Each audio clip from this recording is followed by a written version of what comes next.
Estamos estudiando el Catecismo de la Iglesia Católica, la primera parte, la profesión de la fe, la segunda sesión, la profesión de la fe cristiana, específicamente el capítulo tercero, creo en el Espíritu Santo, artículo 8, creo en el Espíritu Santo, y en este artículo el Catecismo va a dedicar este tercer apartado al estudio del Espíritu Santo y la palabra de Dios en el tiempo de las promesas. En este apartado, el Catecismo va a dedicar 15 números al estudio de este tema. Lo vamos a dividir, ¿no? Porque 15 números son muy extensos para un solo programa. Hoy veremos del número 702 al 706, ¿no? Teniendo en cuenta que nos vamos a encontrar diferentes temas en este mismo apartado. Uno de ellos será el tema de la creación, el Espíritu Santo y la palabra de Dios en el tiempo de las promesas en la creación. El Espíritu Santo y la promesa de Dios en el tiempo de las promesas, en el Espíritu Santo de la promesa, en las teofanías y en la ley, en el reino y en el exilio, en la espera del Mesías y de su Espíritu, ¿no? Será esta pues prácticamente la temática que vamos a ir desarrollando hoy, mañana y el viernes. Número 702 del Catecismo dice: desde el comienzo y hasta la plenitud de los tiempos, la misión conjunta del Verbo y del Espíritu del Padre permanece oculta pero activa. El Espíritu de Dios esperaba, ¿no? El Espíritu de Dios entonces el tiempo del Mesías. Y ambos, sin estar todavía plenamente revelados, ya han sido prometidos, a fin de ser esperados y aceptados cuando se manifieste. Por eso, cuando la Iglesia lee en el Antiguo Testamento, investiga en él lo que el Espíritu que habló por los profetas quiere decirnos acerca de Cristo. Este catecismo tiene en este número una afirmación que es muy interesante, queridos amigos, y es como nos propone, ¿no? Nos dice cómo está presente la Santísima Trinidad en todo el proceso de la revelación, ¿no? La figura del Verbo, la figura del Espíritu Santo, la figura del Padre, que está siempre claramente manifestada, ¿no? Y es haciendo referencia, en primer lugar, a que existe una plenitud de los tiempos. El Catecismo también nos remite a Gálatas 4:4. Pero al llegar la plenitud de los tiempos, envió Dios a su Hijo, nacido de mujer, nacido bajo la ley. En el plan de Dios hay una plenitud de los tiempos, ¿no? Y esta plenitud de los tiempos está en Jesucristo. Nosotros hemos tenido la suerte, ¿no? Hemos tenido el don de Dios, hemos tenido la gracia de venir a este mundo en la plenitud de los tiempos. Jesús dice a los fariseos: muchos soñaron con ver lo que vosotros estáis viendo y murieron sin verlo. Se estaba refiriendo a que muchos en el Antiguo Testamento soñaron con ver el cumplimiento de las promesas. Como el anciano Simeón tuvo la gracia de ver al prometido, el deseado de las naciones, a Jesucristo, y murieron sin verlo. Esa plenitud de los tiempos es la manifestación del Hijo que estaba oculto en el Padre. Es la manifestación del Espíritu Santo, es la plenitud de los tiempos. La pregunta que nos hacemos en estos momentos es: ¿y antes que eso qué? ¿No? Lo que dice aquí el Catecismo es que el Verbo y el Espíritu Santo permanecían ocultos, pero estaban activos. El Espíritu de Dios preparaba el tiempo del Mesías. Fíjense bien qué interesante la expresión que usa la Iglesia, ¿no? Permanecían ocultos, pero estaban activos. así lo hace Dios. Él no envía sin más, sino que previamente va preparando y anunciando una llegada. El mismo Jesús dice, ¿no? Conviene que yo me vaya para que venga a vosotros el Espíritu. Va anunciando, ¿no? Y va preparando la llegada del Espíritu. Jesús solo anuncia para que sea deseado, ¿no? Para que sea esperado. Los dones, si no son previamente anunciados, si no hay un tiempo de espera para recibirlos, luego no son debidamente apreciados. Esto es lo que nos pasa en esta sociedad de consumismo compulsivo en la que nosotros vivimos, donde las cosas las obtenemos prácticamente automático, ¿no? Desearlas y conseguirlas. Y una vez que las hemos conseguido, nos hartamos de ellas y las tiramos. Basta con ver muchas veces en nuestras casas toda la acumulación de cosas y cosas que hemos deseado alguna vez, que las hemos obtenido de una manera fácil, y después de que hemos tenido la satisfacción, ¿no?, de obtenerlas, ya no las volvemos a usar. En la pedagogía de Dios hay un tiempo de espera, un tiempo de preparación, para que de esa manera valoremos y nos dispongamos en la oración de petición, ¿no? Cuando decimos, ven Señor Jesús, para que después esa espera nos haga caer en cuenta del don tan grande que estamos esperando, del don tan grande que estamos pidiendo. Uno de los motivos, dice este catecismo, por los que Dios retarda el cumplimiento o la respuesta a nuestras peticiones, es por motivo de que quiere que nosotros estemos cerca de Él pidiéndole, ¿no? Si la oración de petición fuera una cosa automática, ¿no?, pide y se te da, estaríamos pues perdiendo lo más importante de la oración, que es pedir y confiar con firme esperanza en que Dios va a cumplir su promesa. Lo más importante de la oración de petición es estar junto a Dios y ser mendigo de Dios, ser mendigo de su gracia.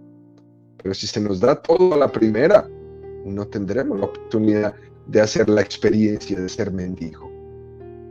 Este tiempo de espera del Antiguo Testamento es para que crezca en el hombre esa sed de Dios, esa hambre de Dios, para que crezca la conciencia de la necesidad que tenemos de Él, ¿no? Sin ti no podemos hacer nada. Y en este sentido hay que decir que el Verbo y el Espíritu Santo eran esperados en el Antiguo Testamento. Nos remite a la segunda de Corintios 3:14. Pero se embotaron sus inteligencias. Se embotaron sus inteligencias. Y en efecto, hasta el día de hoy, ¿no?, perdura ese mismo velo en la lectura del Antiguo Testamento. El velo no se ha levantado. No se ha levantado. Pues solo en Cristo ese velo va a desaparecer.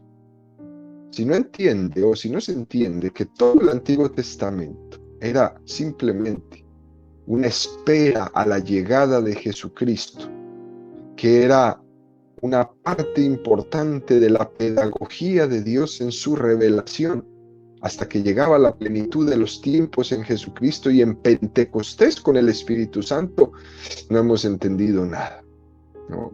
En ese episodio de los discípulos de Maús, que muchos recordarán, cuando van caminando con Jesús, les hace caer ese velo, ¿no?, para comprender todo lo que estaba dicho en el Antiguo Testamento sobre Él, ¿no? Lucas 44, 26, 27.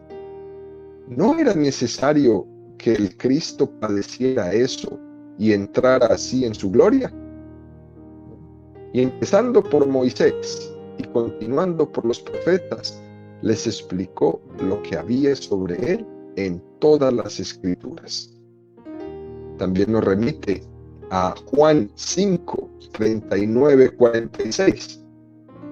Vosotros investigáis las Escrituras, ya que creéis tener en ellas vida eterna. Ellas son las que dan testimonio de mí, y vosotros no queréis venir a mí para tener vida. La gloria no la recibo de los hombres, pero yo os conozco.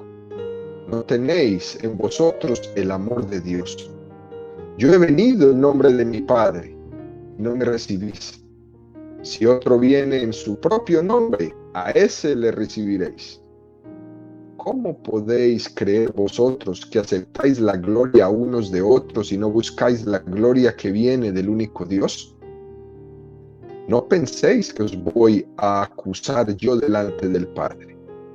Vuestro acusador es Moisés, en quien habéis puesto vuestra esperanza. Porque si creyerais a Moisés, me creeríais a mí, porque él escribió de mí. Pero si no creéis en sus escritos, ¿cómo vais a creer en mis palabras? Esta controversia de Jesús con los fariseos es muy interesante. Fíjese cómo Jesús dice que Moisés escribió de mí. Moisés mismo estaba preparando la llegada del Verbo. Moisés mismo estaba esperando la llegada del Espíritu Santo.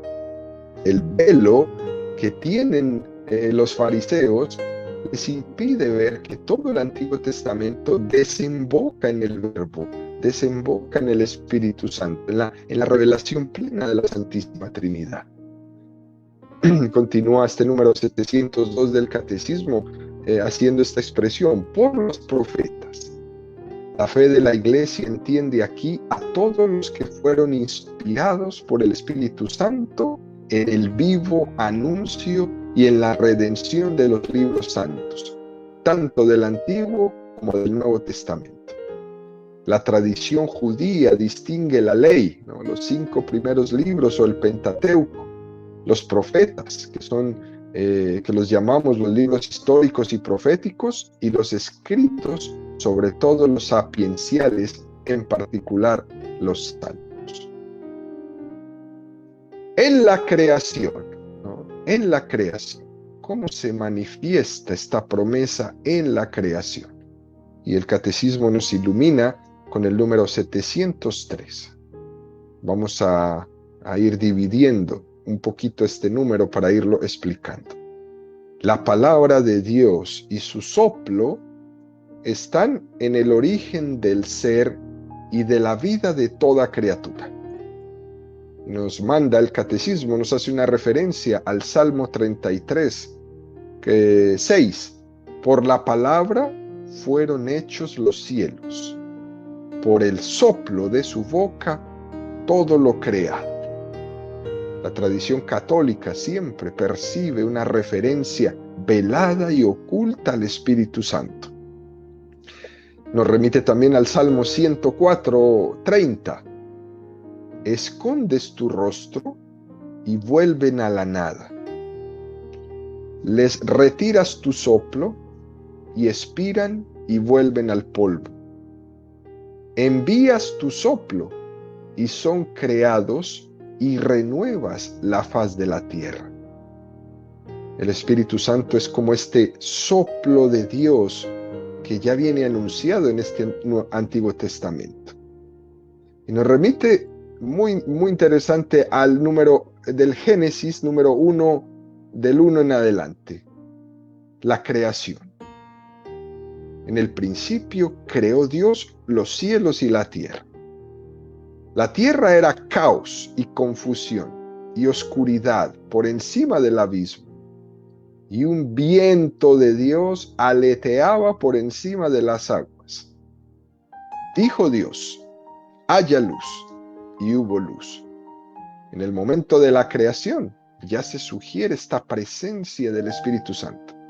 En la creación intervienen las 3 personas divinas indistintamente. Este viento que habla el libro del Génesis, antes de la creación, es el mismo viento que se sintió en Pentecostés cuando entró en la casa, cuando los discípulos estaban reunidos con la Virgen. Es el mismo viento que entró. Génesis 2:7. Entonces Yahvé Dios formó al hombre con polvo del suelo e insufló en sus narices aliento de vida, y resultó el hombre un ser viviente.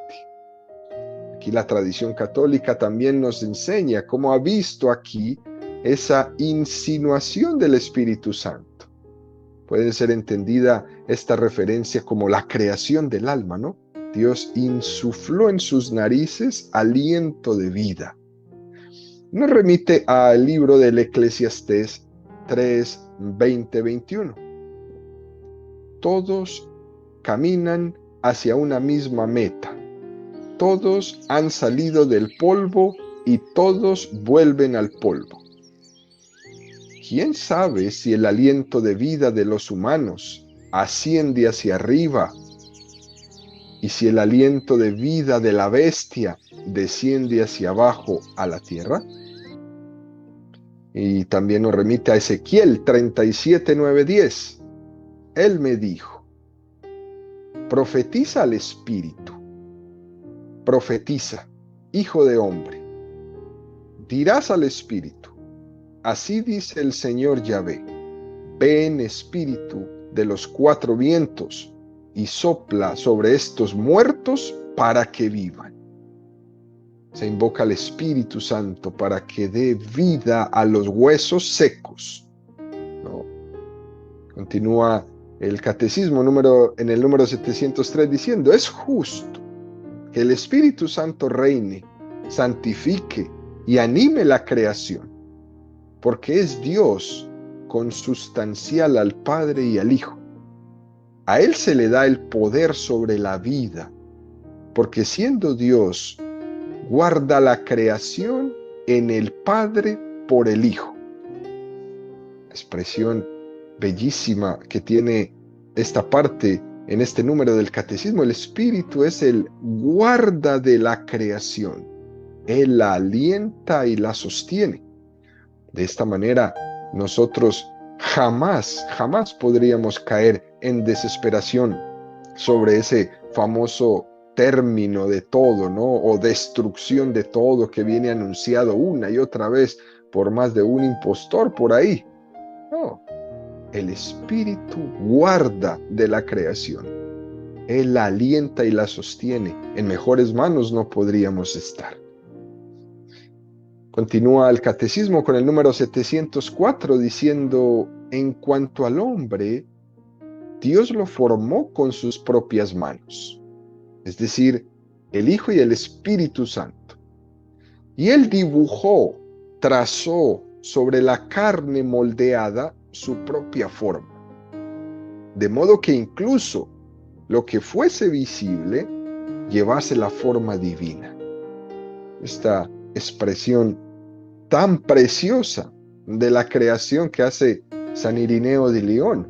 Esta imagen que usa San Irineo habla del Espíritu Santo y del Verbo como las manos de Dios Padre, ¿no? Como si Jesucristo fuese la mano derecha, ¿no? y el Espíritu Santo la mano izquierda del Padre. Con esas dos manos, el Padre moldea al hombre, dejando las huellas dactilares sobre ese cuerpo que está moldeando. Eso es lo que nosotros somos. Dios nos moldea con sus manos. Es la Santísima Trinidad que moldea al hombre y deja sobre nuestra carne sus huellas, ¿no? En nuestra visión de fe, ¿no? Cuando somos capaces de ir entendiendo poco a poco, de ir leyendo este Antiguo Testamento sin ese velo que nos cubre, pues esta lectura del Espíritu Santo nos permite ir más allá, ¿no? A ser capaces de descubrir esa presencia oculta del Verbo y del Espíritu Santo que estaban actuando ya continuamente en el momento de la creación. El Espíritu de la promesa. Continúa el catecismo en su número 705, el Espíritu de la promesa. Desfigurado por el pecado y por la muerte, el hombre continúa siendo a imagen de Dios. a imagen del Hijo, pero privado de la gloria de Dios, privado de la semejanza. La promesa hecha a Abraham inaugura la economía de la salvación, al final de la cual el Hijo mismo asumirá la imagen y la restaurará en la semejanza con el Padre, volviéndole a dar la gloria, el Espíritu que da la vida. Es un número muy profundo, ¿no? Este 705 del Catecismo que intentaremos explicar, ¿no? Dice el libro del Génesis que el hombre fue creado a imagen y semejanza de Dios. Los padres de la iglesia del primer siglo, de los primeros siglos, interpretan que con el pecado original y los pecados personales, el hombre sigue siendo imagen de Dios, pero pierde la semejanza con Él. Su imagen nunca la pierde. La verdad es que esto pues es un misterio, ¿no? Porque no sabemos realmente qué es la imagen y qué es la semejanza, ¿no? Lo cierto es que con el pecado hay una ruptura, pero uno no deja de ser hijo de Dios, a pesar de esa ruptura. El hombre ha perdido la semejanza con Dios, ¿no? Perdón, el hombre ha perdido la imagen de la semejanza de Dios, pero mantiene la imagen de Dios en su ser. Dice Romanos 3:23, todos pecaron y están privados de la gloria de Dios. Esa semejanza que han perdido por el pecado es estar privado de la gloria de Dios. Sin embargo, al inaugurarse la promesa de la salvación en Jesucristo, en el Hijo volveremos a recuperar la imagen y semejanza que habíamos perdido. Es decir, Jesucristo es la imagen del Dios invisible. Y nos remite a Juan 1:14. La palabra se hizo carne y puso su morada entre nosotros. Hemos contemplado su gloria, gloria que recibe del Padre como Hijo único, lleno de gracia y de verdad. Y también nos remite a Filipenses 2:7. Sino que se despojó de sí mismo tomando condición de siervo, haciéndose semejante a los hombres y apareciendo en su porte como hombre. Jesús, al hacerse semejante a nosotros, nosotros volvemos a ser semejantes a Dios. Es el Espíritu Santo que restaura en nosotros la semejanza con el Padre que el pecado nos hizo perder, pero la imagen nunca se borró. El Espíritu Santo es como un restaurador de ese cuadro que había perdido el color con el paso del tiempo, y viene Él y no es que lo vuelva a pintar, sino que lo restaura con todo el estilo, con toda la delicadeza, con toda la sabiduría. No importa cuán negro esté, Él va a tener el suficiente conocimiento para saber ir sacando aquello, ¿no? Aquello que no le deja al ojo entrever la pureza y la belleza de esa imagen original, de ese cuadro original. Eso es lo que va a hacer el Espíritu Santo, restaurar nuestro color. La imagen está ahí, la semejanza perdida. Vamos a volver a la semejanza para ver la imagen. Continúa el Catecismo con el número 706 diciendo: con toda esperanza humana, Dios promete a Abraham una descendencia como fruto de la fe y el poder del Espíritu Santo, ¿no? Y aquí el Catecismo nos va a referir la cita del Génesis que la tradición suele llamar la teofanía de Mambré, ¿no? La teofanía de Mambré. Génesis 18:1-15. Apareciósele Yahvé en la encina de Mambré, estando él sentado a la puerta de su tienda en lo más caluroso del día. Levantó los ojos, y he aquí que había 3 individuos parados a su vera. Como los vio, acudió desde la puerta a la tienda a recibirlos, y se postró en tierra y dijo: Señor mío, si te he caído en gracia, ea, no pases de largo cerca de tu servidor. Ea que traigan un poco de agua y lavaos los pies y recostaos bajo este árbol, que yo iré a traer un bocado de pan y repondréis fuerzas. Luego pasaréis adelante, para que eso habéis acertado a pasar a la vera de este servidor vuestro. Dijeron ellos: hazlo como has dicho. Abraham se dirigió presuroso a la tienda a donde Sara y le dijo: apresta 3 arrobas de harina de semola, amasa y haz unas tortas. Abraham, por su parte, acudió a la vacada y apartó un becerro tierno y hermoso y se lo entregó al mozo, el cual se apresuró a aderezarlo. Luego tomó cuajada y leche, junto con el becerro que había aderezado, y se los presentó, manteniéndose en pie delante de ellos bajo el árbol. Así que hubieron comido, dijéronle: ¿dónde está tu mujer Sara? Ahí en la tienda, contestó. Dijo entonces aquel: volveré sin falta a ti pasado el tiempo de un embarazo, y para entonces tu mujer Sara tendrá un hijo. Sara lo estaba oyendo a la entrada de la tienda a sus espaldas. Abraham y Sara eran viejos, entrados en años, y a Sara le había retirado la regla de las mujeres.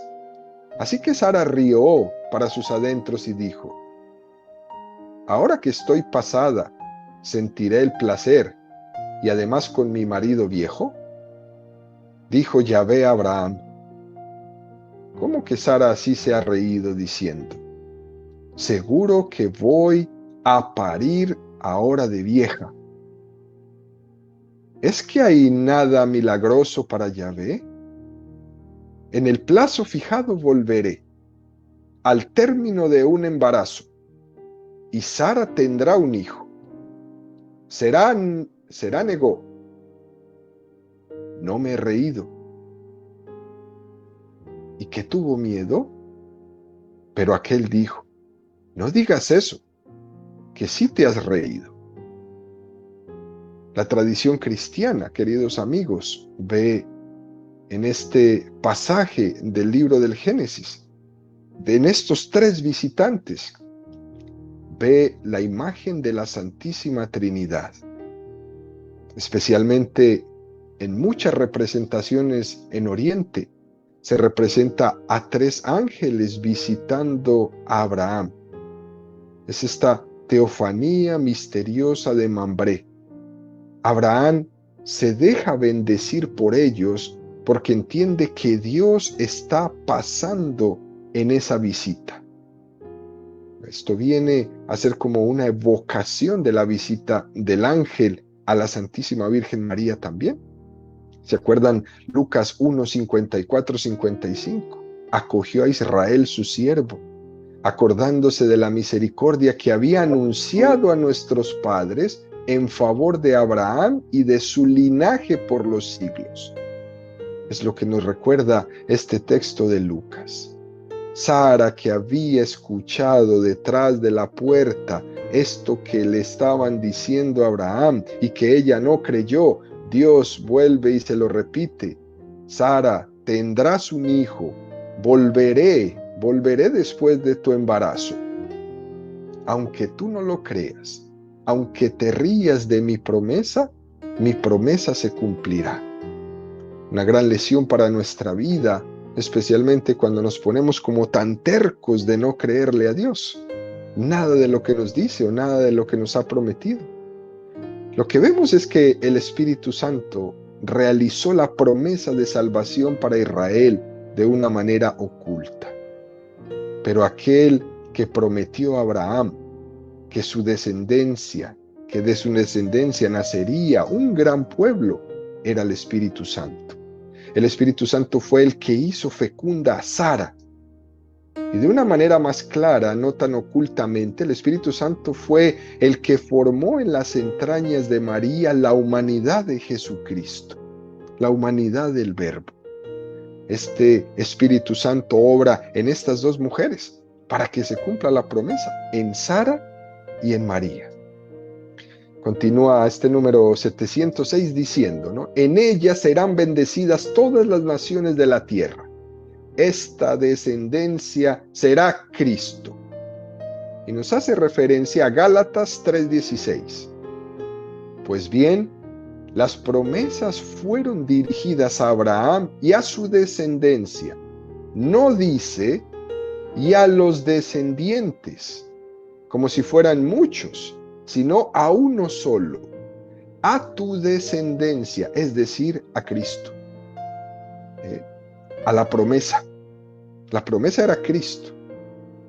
Esa es la promesa que se le hace a Abraham. Cristo es tu descendiente. Y continúa el catecismo diciendo, en quien la efusión del Espíritu Santo formará la unidad de los hijos de Dios dispersos. Y nos refiere a Juan 50:52. Pero uno de ellos, Caifás, que era el sumo sacerdote de aquel año, les dijo, vosotros no sabéis nada, ni caéis en la cuenta que os conviene que muera uno solo por el pueblo y no perezca toda la nación. Esto lo dijo por su cuenta, no por su cuenta, sino que como era el sumo sacerdote aquel año, profetizó que Jesús iba a morir por la nación, por toda la nación, y no solo por una, sino también para reunir en uno a los hijos de Dios que estaban dispersos.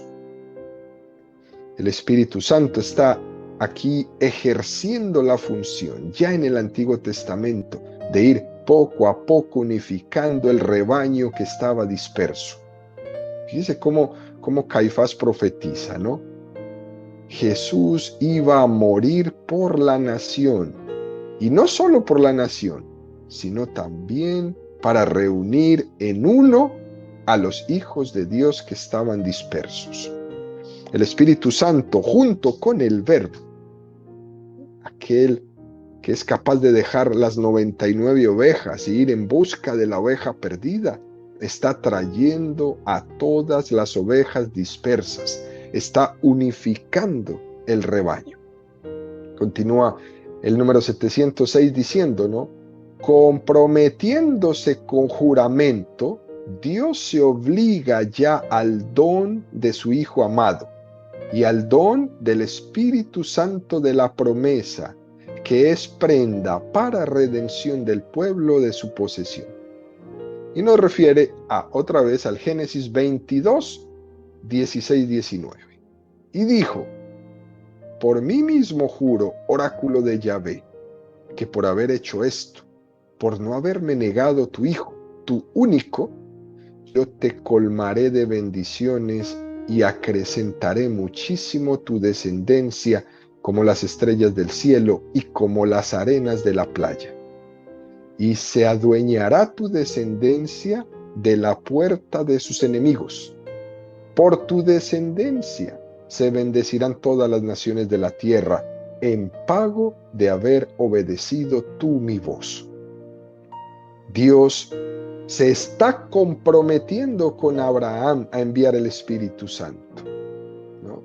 Efesios 1, 13, 14. En él también vosotros, tras haber oído la palabra de la verdad, el evangelio de vuestra salvación, y creído también en él, fuisteis sellados con el Espíritu Santo de la promesa, que es prenda de nuestra herencia, para redención del pueblo de su posesión, para alabanza de su gloria.